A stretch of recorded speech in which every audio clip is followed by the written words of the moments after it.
I come from a country of roads, a place called the United States of America, where the roads tie together 3,000 miles of desert and mountain and valley.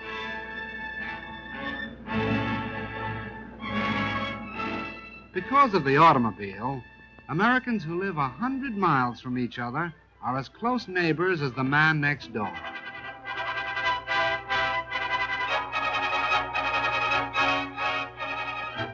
Long before my time, the look of the landscape was already changing. Men were dreaming about new cities of long avenues and wide spaces to live in. These cities were planned. They were even built. But in miniature, only. Because this dream, like every other dream of a free people, was threatened, the men of my country went to war.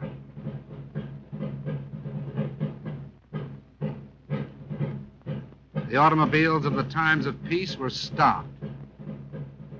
They were stored away for the duration.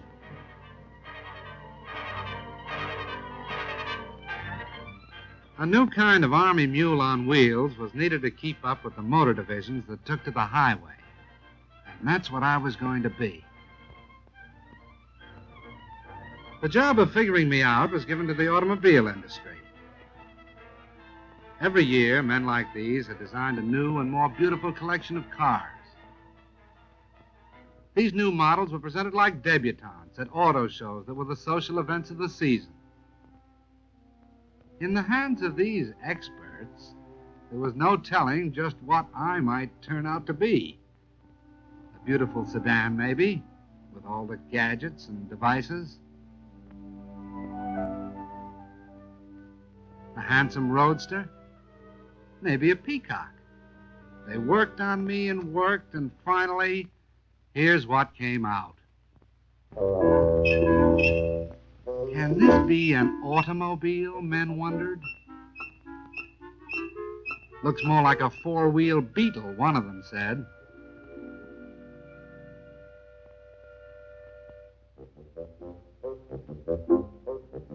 No, I wasn't too proud of myself back there at the start when the Army first looked me over. Then they sent me out on the road. They tried to drown my motor, but my ignition was set too high for that. They tried to break my back on roller coaster roads. But when I held together, it looked as if the Army and I might somehow get along because they gave me a nickname. From the words general purpose, they took the G and the P. They called me Jeep. It sounded more like a noise than a name.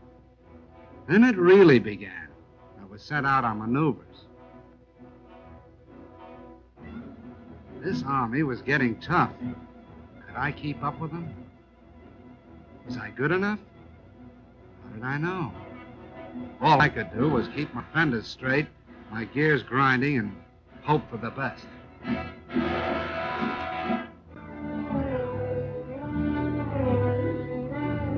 And the things they asked me to do, like rivers, for instance. I had to be light enough to cross water in my own canvas tarpaulin. Lucky I didn't weigh more than 2,200 pounds. And it was lucky that I wasn't any bigger than 11 feet long and 5 feet wide and 3 feet high. Because when the outfit took to the air, they expected me to go right along with them.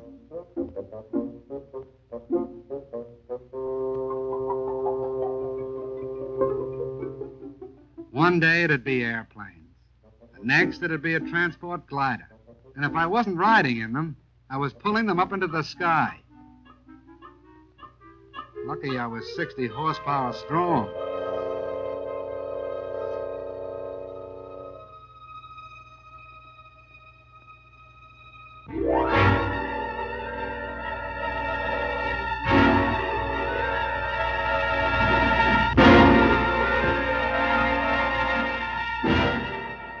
The Army was getting tougher, preparing itself for the big offensives that were coming.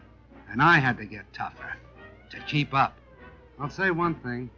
No matter what they asked me to do, pull cannon, break my own road through the underbrush, or keep moving at better than 70 miles an hour, it was no worse than what my driver was ready to do himself. The American soldier and I got along fine, like a good rider and a horse. We got to be pals.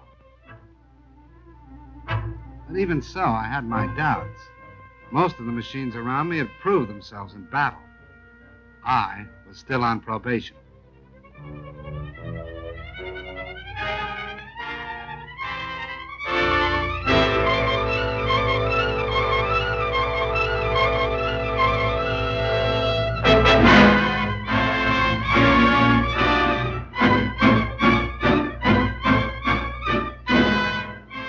I did about everything a machine could do to stick with that army. I stood up to gunfire and mounted a gun of my own. I laid down smoke to hide the tanks that followed. I helped out wherever I could.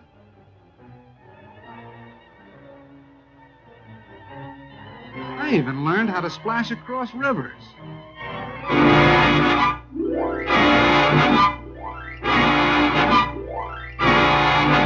With a boat arrangement built around my middle. But I didn't know yet whether I was accepted until all of a sudden I found myself in mass production. It meant only one thing. I was a success. I was getting turned out 1 every 2 minutes. 30 Jeeps an hour. What do you think of that? All of a sudden, I found that I was a popular kind of character. I was marching right up there in front with the band. I was meeting movie stars, and we went out driving together. We sold war bonds right down the streets of Washington, D.C. itself. I was a success. I got all set to go traveling. They credited me up for shipment overseas to do the job I was built for.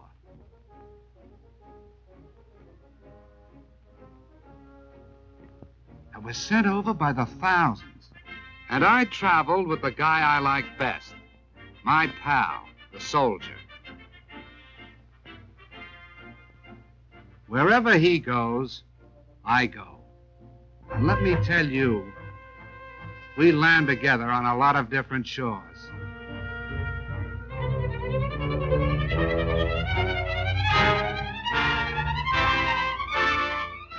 I went to work in the South Sea Islands. I fought mud in North Africa. I went sightseeing in Egypt. And in China, I teamed up with General Stilwell, with General Chennault and his Flying Tigers. I kept from freezing up in Alaska and from boiling down in Timor. I traveled with General MacArthur in New Guinea. I was a success. I hobnobbed with famous people like Wendell Willkie, with King George, and Queen Elizabeth. I went out with presidents. I was with Mr. Roosevelt in Casablanca. And I was part of the victory in North Africa. I was a success. But the thing that makes me a success most of all is this. I've made a friend. I mean the soldier. Wherever you see one of us, the other won't be far behind. And that goes for now, when we're fighting together, and for after the war, when we'll be building together. Because the rumor is going around that the Jeep is here to stay.